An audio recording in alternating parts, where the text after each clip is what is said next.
J'ai détruit la vie de ma femme méthodiquement et elle ne l'a jamais vu venir. Ce n'est pas quelque chose qu'un homme admet facilement. Surtout pas un homme comme moi, 42 ans, les mains calleuses après 20 ans dans la logistique, le genre de gars qui répare son propre camion et qui n'a jamais manqué un seul des matchs de ses enfants. Mais me voilà assis dans ce qui était autrefois notre salon, et j'ai besoin de raconter à quelqu'un comment le monde parfait de Clara s'est effondré. Nous étions ensemble depuis 19 ans. Clara était la femme brillante, l'ambitieuse en entreprise qui pouvait disséquer un rapport trimestriel de la même manière que je pouvais diagnostiquer un problème de moteur. Elle s'épanouissait dans la politique des conseils d'administration, tandis que je faisais tourner le monde réel, m'assurant que les produits aillent du point A au point B, gérant des chauffeurs qui préféraient se disputer plutôt que de livrer. Résolvant des problèmes qui ne pouvaient pas être réglés avec une présentation PowerPoint. Pendant des années, nous nous sommes équilibrés. Elle rentrait de sa tour de verre du centre-ville, enlevait ses talons, et je lui servais un verre de vin pendant qu'elle évacuait sa frustration concernant la politique de bureau. Je lui parlais des désastres de la chaîne d'approvisionnement et des négociations syndicales, et elle écoutait avec un véritable intérêt, posant des questions qui montraient qu'elle comprenait mieux mon monde que ses collègues ne l'auraient jamais deviné. Mais quelque chose a changé il y a environ 3 ans. Subtil au début, le genre de changement qu'on remarque rétrospectivement, comme regarder la rouille ronger lentement le métal. Un jeudi soir, elle a mentionné le gala à venir de son entreprise, puis a rapidement ajouté « Tu ne t'y intégrerais pas vraiment. Ce ne sont que des gens du monde de l'entreprise. Tu t'ennuierais. » Je lui ai rappelé, j'ai déjà assisté à ces événements auparavant. Tu te souviens de la fête de Noël il y a 2 ans. Elle a fait un signe de la main avec dédain. C'était différent. C'est plus exclusif. Son téléphone est devenu une forteresse. Toujours posé face vers le bas. Un code d'accès est apparu là où il n'y en avait jamais eu. Son visage s'illuminait en lisant des textos, ses doigts volant sur l'écran avec une énergie que je n'avais pas vue depuis des années. Puis j'entrais, et le téléphone disparaissait dans sa poche, son sourire s'évaporant comme la rosée du matin. Ce sont les rires qui faisaient le plus mal. Clara avait ce rire spécifique pour la joie pure. Sans défense, presque musical. Il remplissait autrefois notre maison lorsque nous plaisantions pendant le dîner ou regardions de vieilles comédies le dimanche soir. Désormais, ce rire appartenait à quelqu'un d'autre, quelqu'un à l'autre bout de ces appels tardifs qu'elle prenait dans son bureau, la porte verrouillée. Il y a 3 semaines, tout s'est cristallisé dans une douloureuse clarté. J'étais rentré tôt après l'annulation d'une tournée de livraison, et je suis entré dans notre cuisine pour trouver Clara penchée sur son téléphone, chuchotant avec insistance. Tout son corps était animé d'une manière que je n'avais pas vue depuis des mois. Pas avec moi, en tout cas. Elle disait, « Je sais. Je sais. Il ne rentrera pas avant tard. Nous pouvons. » Elle m'a vu. Le sang a quitté son visage si vite que j'ai cru qu'elle allait s'évanouir. C'est juste le travail, a-t-elle lâché, se reprenant avec un venin surprenant. Ne sois pas si paranoïaque. J'ai gardé une voix neutre. Qui travaille aussi tard? Mon patron a besoin des rapports de Singapour pour demain matin. Tu sais à quel point il est exigeant. Mais ses yeux refusaient de croiser les miens. Il fuyait vers le téléphone, vers la porte, n'importe où sauf sur mon visage. Sa voix portait une pointe acérée de culpabilité déguisée en colère, le son de quelqu'un qui a été pris sur le fait. Cette nuit-là, je suis resté allongé à côté d'elle dans notre lit king size, écoutant sa respiration mesurée, me demandant si elle dormait vraiment ou si elle faisait juste semblant. Mon esprit ressassait chaque réunion tardive, chaque conférence le week-end, chaque soir où elle avait été trop fatiguée pour parler, trop stressée pour créer du lien. J'aurais pu la confronter à ce moment-là, j'aurais pu exiger des réponses, déclencher l'inévitable dispute qui se terminerait soit par la vérité, soit par des mensonges plus élaborés. Mais je connaissais Clara. Elle était brillante dans la guerre d'entreprise, pour manipuler les récits, pour faire douter les autres de leur propre perception. Si je devais faire ça, j'avais besoin de munitions qu'elle ne pourrait pas parer. C'est alors que j'ai décidé d'engager quelqu'un qui pourrait me donner les réponses que Clara ne me donnerait jamais. Le bureau du détective privé se trouvait au-dessus d'un pressing dans un petit centre commercial, exactement le genre d'endroit que Clara ne remarquerait jamais. Brandon Keller était un ancien flic, 15 ans dans la police avant de se mettre à son compte. Il avait les yeux fatigués de quelqu'un qui avait vu trop de mariages imploser. « J'ai besoin de la vérité », lui ai-je dit, en faisant glisser la photo de Clara sur son bureau encombré. Quelle qu'elle soit. Il a étudié la photo, puis moi. La vérité blesse généralement. Vous y êtes préparé? J'ai repensé aux yeux coupables de Clara dans notre cuisine. Les mensonges blessent davantage. Très bien. Ce sera $3000 pour une surveillance complète. 2 semaines minimum. Brandon valait chaque dollar que j'avais réuni sur mon compte séparé. De l'argent économisé grâce à des heures supplémentaires que Clara ignorait. Son premier rapport est arrivé en moins d'une semaine. Professionnel et dévastateur. Mardi, 16h47. Le sujet a quitté l'immeuble de bureau avec un homme d'origine asiatique d'environ 35 à 40 ans. Les sujets sont entrés ensemble dans le parking. Le véhicule du sujet est resté dans le parking pendant 47 minutes. Le véhicule de l'homme était garé à côté. Le langage clinique rendait la chose encore pire d'une certaine manière. Dès la 3e semaine, Brandon avait établi un schéma qui transformait mes soupçons en faits avérés. Les dîners d'affaires de Clara étaient des rendez-vous intimes dans des restaurants dont je n'avais jamais entendu parler, le genre avec un éclairage tamisé et des cartes des vins plus longues que le manuel d'entretien de mon camion. Ces réunions tardives correspondaient à des enregistrements au Marriott du centre-ville. Ces conférences du week-end auxquelles elle assistait. La moitié d'entre elles n'avaient jamais existé, selon le véritable calendrier des événements de son entreprise que Brandon avait obtenu je ne sais comment. L'homme avait un nom. Brian Thompson, développement commercial, l'étoile montante de son entreprise. 38 ans, divorcé il y a 2 ans, conduisait une Tesla, avait ce genre de sourire facile et de mains manucurées qui appartenait au monde sophistiqué de Clara. Chaque soir, je rentrais pour trouver Clara dans notre cuisine, préparant le dîner ou révisant des rapports au comptoir. Elle m'embrassait sur la joue, me posait des questions sur ma journée, se plaignait de son patron exigeant et de ses délais impossibles. Tout cela alors que je savais qu'elle avait passé sa pause déjeuner dans l'appartement de Brian. Un soir, elle m'a observé par-dessus son ordinateur portable. Tu as l'air différent ces derniers temps, plus silencieux. Juste fatigué. Peterson a été dur avec nous sur les délais de livraison. Elle s'est penchée et a touché ma main. Tu devrais prendre des congés. Peut-être qu'on pourrait passer un long week-end quelque part. L'ironie était étouffante. Je savais grâce au rapport de Brandon qu'elle avait son propre week-end prévu avec Brian dans une chambre d'hôte dans la région des Vignobles. Ça a l'air bien, ai-je réussi à dire. À quand pensais-tu? Oh, pas avant quelques semaines. J'ai cette conférence à Chicago qui approche, tu te souviens. J'ai hoché la tête. C'est vrai. Le sommet sur la planification stratégique. Sauf que Brandon avait déjà confirmé qu'aucun sommet de ce genre n'existait. La pire révélation est venue quand Brandon m'a montré des photos de notre week-end d'anniversaire de mariage l'année dernière. J'avais été compréhensif quand Clara avait dit qu'elle devait travailler tard les 2 soirs. Son entreprise était temps pour parler pour une fusion. Sauf qu'elle n'était pas au bureau. L'horodatage la montrait avec Brian s'enregistrant à l'hôtel Rosewood, à 2 heures de route, à 19h23 le vendredi. Elle portait la robe rouge que je lui avais achetée pour Noël. Pendant cette destruction systématique de ma confiance, j'ai tranquillement monté mon dossier. L'avocate spécialisée en divorce que j'ai consultée, Janet Morrison, était un requin en tailleur-pantalon qui avait géré le divorce de mon contremaître 2 ans auparavant. Avec ces preuves, vous êtes en excellente position, a déclaré Janet en examinant les rapports de Brandon. Le contrat de mariage que vous avez signé joue en fait en votre faveur ici. L'infidélité annule ses droits sur votre pension et sur la maison que vous avez héritée de votre père. Et pour la garde? Documentez tout.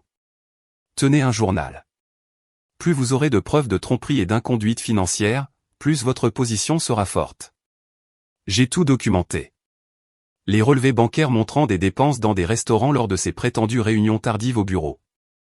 Les factures de cartes de crédit pour des hôtels lors de ces prétendus voyages d'affaires.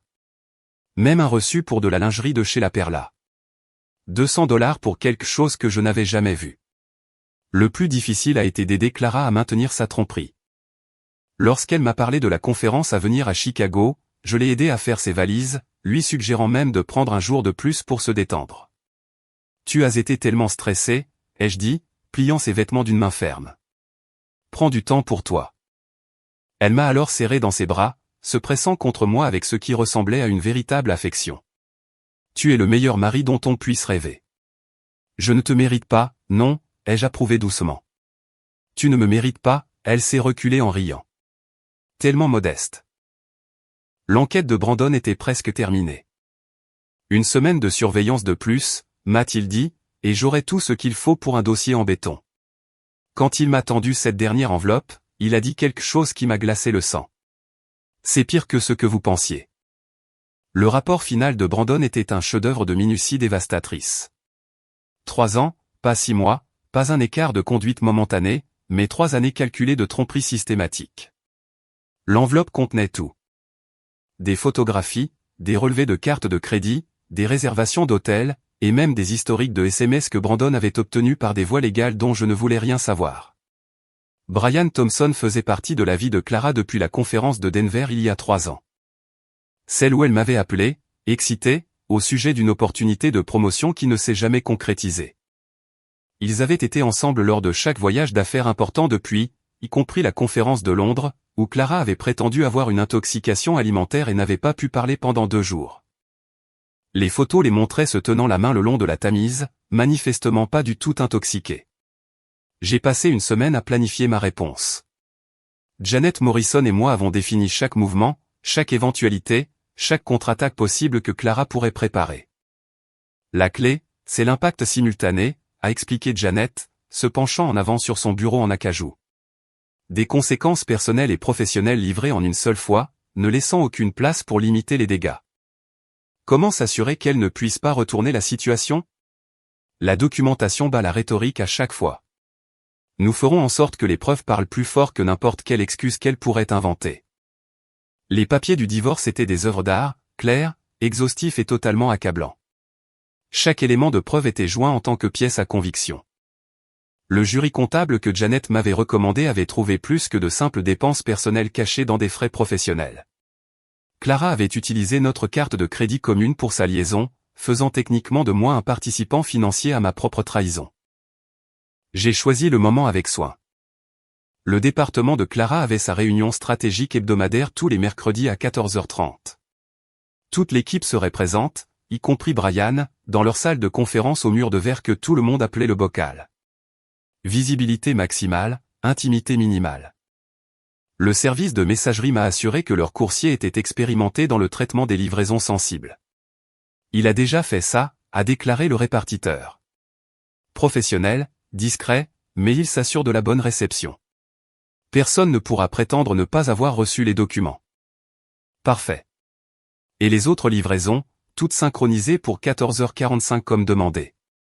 Pendant ce temps, j'ai préparé les autres pièces du puzzle. Son service des ressources humaines, RH, recevrait sa copie simultanément. Un signalement anonyme concernant des relations inappropriées et des fraudes aux notes de frais, accompagné de toutes les preuves documentées. Brian recevrait son colis en même temps, bien que le sien inclurait un petit supplément, des captures d'écran des textos de Clara à sa copine expliquant que Brian était amusant mais pas un homme à marier, et qu'elle ne quitterait jamais Ethan pour lui. À la maison, j'étais le mari parfait. J'ai réparé le robinet qui fuyait et dont Clara se plaignait, je lui ai préparé son dîner préféré le mardi soir, et j'ai même suggéré que nous regardions cette série policière britannique qu'elle adorait. Elle s'est blottie contre moi sur le canapé en soupirant de satisfaction. Tu es si adorable. Qu'est-ce qui te prend?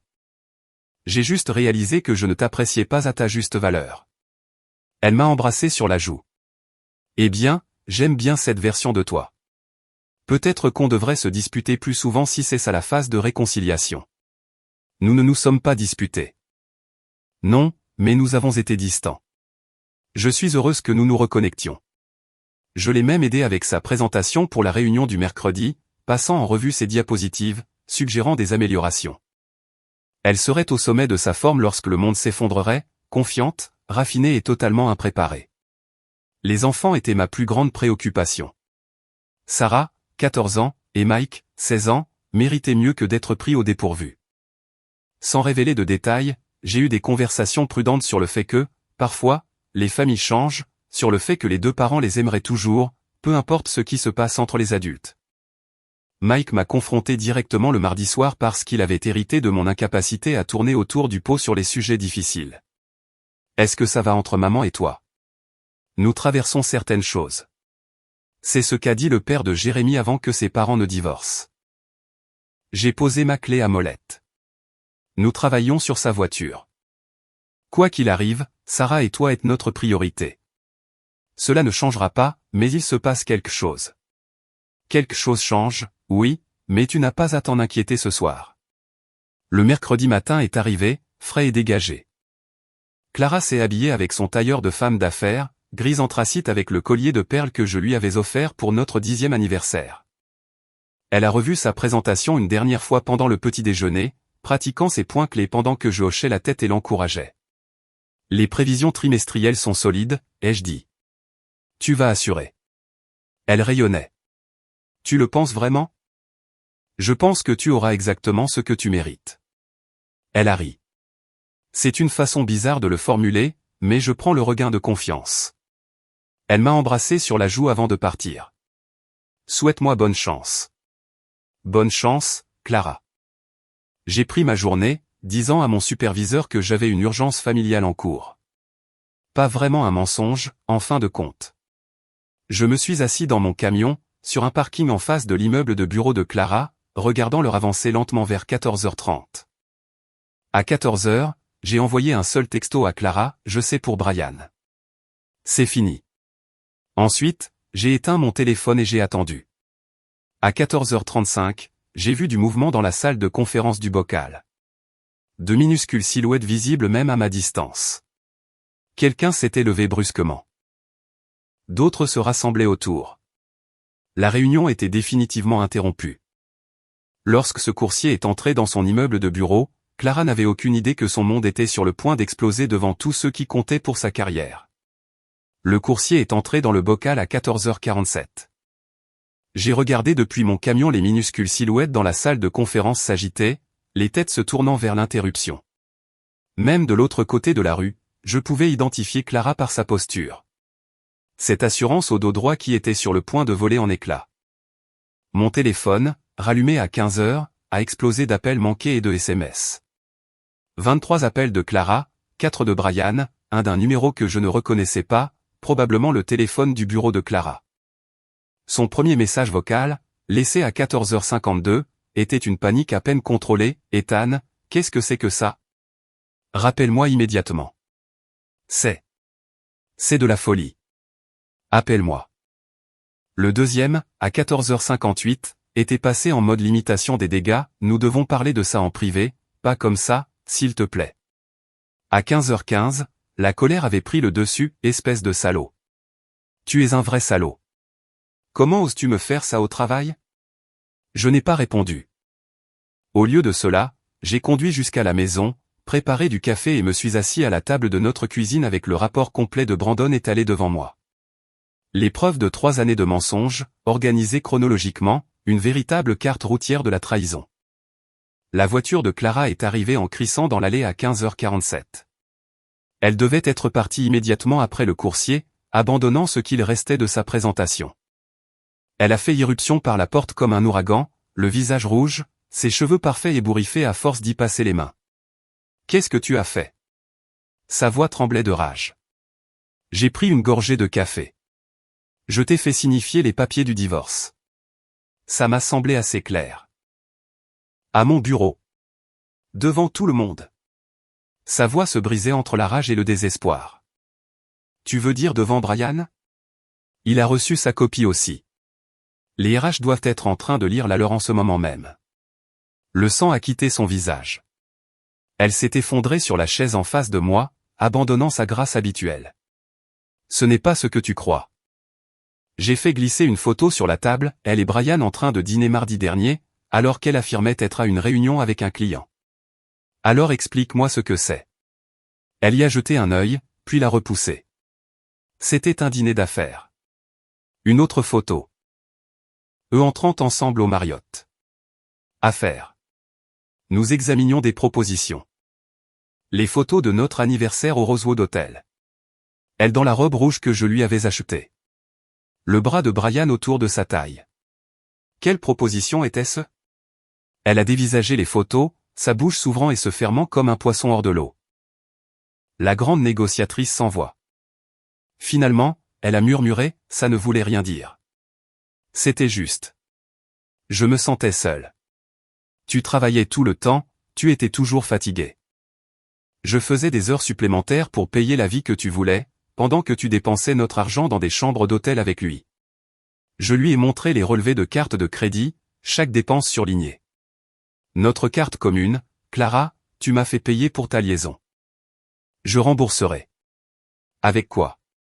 Tu penses que tu vas garder ce travail après que les RH auront fini d'enquêter sur les fraudes aux notes de frais? C'est là que les larmes ont commencé. Clara, qui n'avait pas pleuré à la mort de son père, qui s'enorgueillissait de son sang-froid professionnel, s'est complètement effondrée. À travers ses sanglots, elle a supplié, « S'il te plaît, pense aux enfants, à notre famille. Nous pouvons suivre une thérapie de couple. Je vais rompre avec Brian. Je quitterai mon travail si c'est ce que tu veux. » Tu avais prévu des vacances avec lui. Le mois prochain, pour le week-end de notre anniversaire de mariage. Encore une fois. Elle a tressailli comme si je l'avais giflé. 3 ans, Clara. Tu l'as choisi, lui, plutôt que nous pendant 3 ans. À chaque mensonge, à chaque réunion tardive, à chaque conférence du week-end qui n'existait pas, tu l'as choisi, lui. Elle s'est levée, soudainement sur la défensive. Je t'ai choisi toi. Je suis resté avec toi. Je n'ai jamais eu l'intention de partir. Parce que je t'apportais la stabilité pendant qu'il t'apportait l'excitation. J'étais ton filet de sécurité pendant qu'il était ton aventure. Eh bien, félicitations. Maintenant, tu vas voir à quel point la vie est excitante sans filet. Elle s'est dirigée vers le salon, puis s'est retournée brusquement, la colère remplaçant le désespoir. Tu te crois si malin? Tu penses avoir gagné? Je vais me battre. Je dirais que tu étais violent, contrôlant. Vas-y. Mais d'abord, tu devrais savoir que Brian est marié. Elle s'est figée. Quoi? Non, il est divorcé. Il me l'a dit. Séparé, pas divorcé. Sa femme a reçu son propre colis aujourd'hui avec tout, y compris les textos où tu traitais Sharon de la compta de vache aigrie qui a besoin de s'envoyer en l'air. Clara est devenue complètement silencieuse. Elle comprenait maintenant. Ce n'était pas seulement un divorce. C'était la politique de la terre brûlée. Tu as tout détruit. Sa voix était à peine un murmure. Non, tu as tout détruit. Je l'ai juste documenté. Elle s'est affaissée sur le canapé, fixant le vide. Mon travail est fini. Ils ont 3 ans de fraude aux notes de frais, 3 ans d'utilisation des ressources de l'entreprise pour des activités personnelles, 3 ans de violation de leur code d'éthique. Les enfants vont me détester. Les enfants connaîtront la vérité. Ce qu'ils en feront sera leur choix. Elle m'a regardé alors, m'a vraiment regardé pour la première fois depuis des années. Tu as planifié tout ça, chaque détail. J'ai eu 3 semaines pendant que tu étais occupé avec Brian. Largement le temps de réfléchir. Quand je lui ai parlé du rapport au RH, elle est devenue complètement silencieuse. Et c'est à ce moment-là que j'ai su qu'elle avait enfin compris que ce n'était pas seulement un divorce. C'était la justice. L'appel de l'entreprise de Clara est arrivé le jeudi matin à 9h17. Elle était sous la douche, essayant probablement d'effacer la catastrophe de la veille.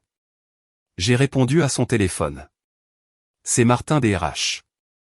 Madame Patterson doit se présenter aux ressources humaines dès son arrivée.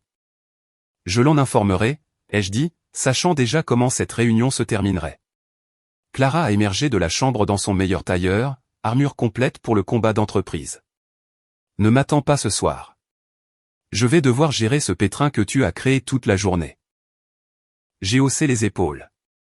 C'est ton pétrin, Clara. Je l'ai juste exposé. À midi, elle était de retour à la maison, portant un carton d'archives rempli d'affaires personnelles. 15 ans passés dans l'entreprise, terminés en une matinée. Son visage était un masque de choc. Elle a posé le carton lourdement. Ils avaient tout. Chaque reçu, chaque frais d'hôtel sur la carte de l'entreprise, chaque jour de congé maladie qui correspondait au calendrier des voyages de Brian. Ils savaient pour Londres, Denver, et même le dîner client que j'ai passé en note de frais alors que j'étais en fête. Elle s'est arrêtée. Avec Brian. Oui, il savait. Elle s'est effondrée sur le canapé. Il m'a jeté sous le bus. Il leur a dit que c'est moi qui le poursuivais. Qu'il a essayé d'y mettre fin à plusieurs reprises. Que je menaçais son poste s'il ne cédait pas, tu as choisi un vrai gagnant. Sa femme était là, au RH. Ils l'ont fait venir pour vérifier les détails chronologiques. La voix de Clara sonnait creux. Elle est enceinte. De 6 mois. Les jours suivants ont apporté une destruction systématique. L'entreprise de Clara ne s'est pas contentée de la licencier, elle a également marqué son dossier pour faute grave. Le genre de lettre écarlate qui vous suit dans les cercles d'affaires. Son réseau, cultivé avec soin, s'est évaporé du jour au lendemain. Ses connexions LinkedIn ont disparu. Les recruteurs qui lui faisaient la cour depuis des années ne lui retournaient plus ses appels. Brian a gardé son emploi. De justesse. Muté au bureau de Seattle, rétrogradé au poste d'analyste senior. Sa femme, armée des preuves que j'avais fournies, a immédiatement demandé le divorce. Il a bloqué le numéro de Clara, a fait comme si elle n'avait jamais existé. L'homme pour qui elle avait tout risqué est devenu un fantôme. Nos enfants l'ont découvert malgré nos tentatives pour limiter les dégâts. Mike a surpris Clara en train de pleurer au téléphone avec sa sœur, rassemblant suffisamment d'informations pour la confronter directement au dîner le dimanche soir. Trompais-tu papa? Le silence de Clara était une réponse suffisante. La voix de Sarah était toute petite, depuis combien de temps? Clara a commencé, c'est compliqué. 3 ans.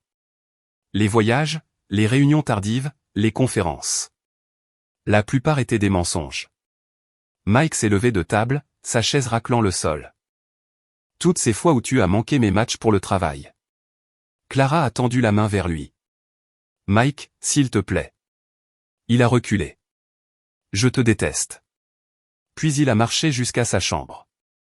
Il ne lui a plus adressé la parole depuis. Sarah a tenu 2 jours de plus avant de craquer.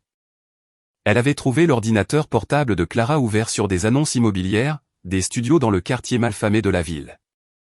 La seule chose que Clara pouvait se permettre sans emploi. Tu pars vraiment? Clara, essayant toujours de déformer la réalité, a dit, papa m'y oblige. Sarah l'a interrompu, non, tu es déjà parti. Tu nous quittes depuis des années. Papa ne fait que rendre ça officiel. Le divorce s'est déroulé avec une efficacité mécanique. L'avocat de Clara, un avocat commis d'office puisqu'elle ne pouvait pas se payer de conseiller privé, lui a conseillé d'accepter mes conditions. Les preuves étaient accablantes. Le contrat de mariage, inattaquable. J'ai obtenu la garde principale, la maison, et ma pension intacte. Clara a obtenu 40 000 $ en économie et sa voiture. Elle a fini par trouver un emploi. Directrice adjointe dans une chaîne de magasins, gagnant un tiers de son salaire précédent. La femme qui faisait autrefois des présentations à des PDG s'occupe désormais des plaintes des clients et de la planification des employés à temps partiel. Le jour du déménagement, c'était hier. Je l'ai regardé charger des cartons dans un camion de location, ses vêtements de marque paraissant absurdes face à l'intérieur sale du hall. Brian avait envoyé des déménageurs pour sa femme. Clara n'avait que sa sœur, qui m'a foudroyé du regard comme si j'étais le méchant de cette histoire. Clara s'est arrêtée près du camion. Est-ce que ça valait le coup de détruire ma vie comme ça? Tu as détruit ta propre vie. J'ai juste refusé de te laisser détruire la mienne aussi. Ses yeux se sont remplis de larmes. Je t'aimais. Non, tu aimais m'avoir à tes côtés. Il y a une différence. Elle est montée dans le camion sans un mot de plus. Alors qu'il disparaissait au coin de la rue, j'ai réalisé que je ressentais quelque chose que je n'avais pas éprouvé depuis des années, la paix. 3 mois ont passé depuis que le hall de Clara a tourné au coin de la rue. La maison semble différente maintenant, plus lumineuse, comme quand on ouvre les fenêtres après une tempête. Son absence n'est pas un espace vide. C'est de l'espace pour respirer. Mike a commencé à me rejoindre dans le garage le week-end. Nous retapons une Chevelle de 1972. Son choix, pas le mien. Hier, il m'a demandé de lui apprendre à vérifier les liquides d'une voiture. Je veux connaître des choses réelles, pas juste des notifications d'application. Nous ne parlons pas de sa mère pendant ces moments-là, mais parfois je le surprends à jeter un coup d'œil vers la porte de la cuisine, comme s'il s'attendait à la voir entrer avec de la limonade et une fausse inquiétude. Sarah s'adapte différemment. Elle a redécoré l'ancien bureau de Clara pour le transformer en studio d'art. Les murs qui arboraient autrefois les prix de réussite de Clara exposent maintenant les peintures de Sarah, des œuvres abstraites et violentes que son thérapeute qualifie d'outils de traitement psychologique. La semaine dernière, elle a demandé, as-tu un jour aimé maman? J'aimais celle que je croyais qu'elle était, mais cette personne n'a peut-être jamais existé. Elle a réfléchi à cela. C'est triste. Oui, ça l'est. Clara vit à 40 minutes d'ici, dans un appartement de 3 pièces au-dessus d'une boulangerie. Elle a les enfants un week-end sur 2, bien que Mike trouve souvent des excuses pour ne pas y aller. Dimanche dernier, c'était son anniversaire. Sarah y est allée, Mike non. Sarah a dit qu'elles avaient commandé des plats chinois à emporter et regarder Netflix. Pas de Brian, pas de romance, juste Clara seule avec les conséquences de ses choix. Elle m'envoie encore des emails parfois, généralement tard le soir, quand le vin fait est fait. Ils vont de l'accusation à la supplication, parfois les deux dans le même message. Je ne réponds plus. Janet Morrison, mon avocate, les classe au cas où nous en aurions besoin. Le monde de l'entreprise que Clara aimait tant a de la mémoire. Elle a postulé à 17 postes le mois dernier. Je le sais parce qu'un ami des RH dans une de ces entreprises m'a dit que sa réputation la précédait désormais, la cadre qui passait les hôtels de sa liaison en note de frais, qui s'est fait prendre et a été licenciée pour faute grave. Elle est devenue radioactive dans les cercles qui la célébraient autrefois. Brian Thompson s'est remarié le mois dernier, avec une femme de son bureau de Seattle, d'après LinkedIn. 24 ans, tout juste sorti de son école de commerce. Clara l'a découvert via Instagram. Elle m'a appelé en pleurant ce soir-là, ivre et incohérente, tu as ruiné ma seule chance de bonheur. J'ai raccroché et j'ai bloqué son numéro. Le travail n'a pas beaucoup changé pour moi. Les mêmes camions, les mêmes itinéraires, les mêmes problèmes à résoudre. Mais je rentre à la maison en paix avec la vérité maintenant. Plus besoin de me demander où est vraiment Clara. Plus besoin de faire semblant de ne pas remarquer des nuances de rouge à lèvres que je ne reconnaissais pas. Plus besoin de rester éveillé à côté de quelqu'un qui pensait à quelqu'un d'autre. La chevelle roule maintenant. Mike et moi l'avons fait démarrer le week-end dernier, et l'expression sur son visage quand le moteur a tourné. Une joie pure, non entachée de faux semblants. Nous avons fait le tour du pâté de maison, fenêtres baissées, du rock classique à la radio restaurée.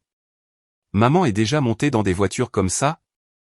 Ta mère préférait le luxe, les sièges en cuir, la climatisation, l'isolation par rapport à la route. Il a souri. C'est ennuyeux. Oui, ça l'était. Certaines nuits, je me demande si je suis allé trop loin.